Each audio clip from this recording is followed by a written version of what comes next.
हमें अपने हर कर्म की सज़ा खुद भोगनी पड़ती है। नमस्कार दोस्तों, मैं हूँ रत्ना। चलो आपको कुछ अच्छा समझाती हूँ। सुनाती हूँ कहानी अंगुलीमार की।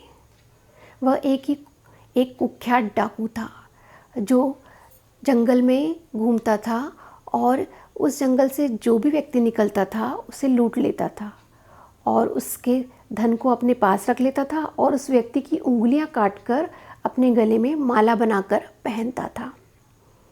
इसी प्रकार वो अपना गुजारा करता था। एक बार गौतम बुद्ध उस राह से निकले और उसी जंगल की तरफ जाने लगे।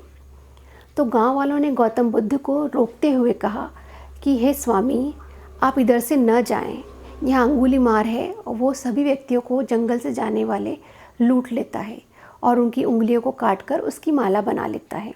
तो कृपया कर आप इस जंगल से ना गुजरें। लेकिन गौतम बुद्ध को तो उसका उद्धार करने के लिए आए थे। उन्होंने कहा, कोई बात नहीं, वो मेरा कुछ नहीं बिगाड़ सकता, मैं इसी रास्ते से जाऊंगा। और गौतम बुद्ध उसी रास्ते से उसी जंगल से जाने लगे। जब गौतम बुद्ध उस जंगल से गुजरे तो पेड़ों पे ऊपर चढ़ा हुआ अंगुलीमार उनके सामने कूद कर आया और गौतम बुद्ध के सामने खड़ा हो गया और उनसे कहने लगा कि मैं आपको जो सारा धन है वो आपसे ले लूँगा और उसके बदले में मैं आपकी उंगलियां काट के उसकी माला बनाऊँगा।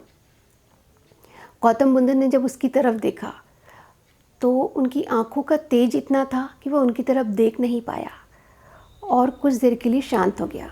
गौतम बुद्ध ने कहा, ठीक है, जैसा तुम चाहो, लेकिन मेरा तुमसे एक प्रश्न है, बस तुम उस प्रश्न का उत्तर दे दो। अंगुलीमार ने कहा कि पूछिए, आपका क्या प्रश्न है। गौतम बुद्ध ने कहा कि अंगुलीमार, तुम जो एक कर्म कर रहे हो, दूसरों को लूटते हो और उनका जो धन लेकर अपने घर और परिवार को चलाते हो, तो ये पाप की कमाई है। जब तुम मरकर ऊपर जाओगे तो क्या तुम्हारे परिवार वाले, तुम्हारे माता पिता, तुम्हारी पत्नी और तुम्हारे बच्चे इस पाप के भागीदार बनेंगे? जाओ अपने परिवार में पूछ कर आओ। अंगुलीमार कहता है, ठीक है, मैं अभी जाता हूँ। अंगुलीमार अपने घर जाता है, अपनी पत्नी से, अपने माता पिता से, अपने बच्चों से प्रश्न करता है कि मैं लोगों को लूट कर जो धन कमाता हूँ वही मैं घर पे लाकर आप लोगों को देता हूँ और इसी से हमारा घर चलता है। तो जब मैं मरकर ऊपर जाऊंगा, जब मुझे इसकी सज़ा मिलेगी, तो आप सब मेरे साथ सज़ा भोगने के लिए तैयार हो? सब घर वालों ने मना कर दिया। उनकी पत्नी ने, उनके माता पिता ने, नहीं, तुम्हारा ये फ़र्ज़ है कि तुम हमको पालो पोसो, हमारा जीवन यापन करो, तुम्हारा ये फ़र्ज़ है और तुम अपना फ़र्ज़ पूरा कर रहे हो। हमें नहीं पता तुम कहाँ से और किस तरीके से धन लेकर आ रहे हो, इसलिए हम सिर्फ तुम्हारे साथी हैं, लेकिन जो कर्म है तुम अकेले भोगोगे। हम तुम्हारे बुरे कर्मों के भोगने के लिए तुम्हारे साथ नहीं रहेंगे। अंगुलीमार की उसी वक्त आंखें खुल गई। वह फिर दौड़कर जंगल की तरफ आया, गौतम बुद्ध से मिला और उसने माफ़ी मांगी कि मेरे बुरे कर्म में मेरा कोई साथी नहीं है, मेरे बुरे कर्म मुझे अकेले ही भोगने पड़ेंगे। उसने गौतम बुद्ध से उसी वक्त माफ़ी मांगी और दीक्षा लेकर संत बन गया।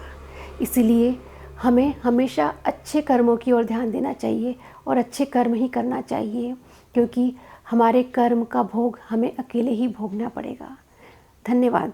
मैं हूँ रत्ना। चलो आज कुछ अच्छा समझते हैं।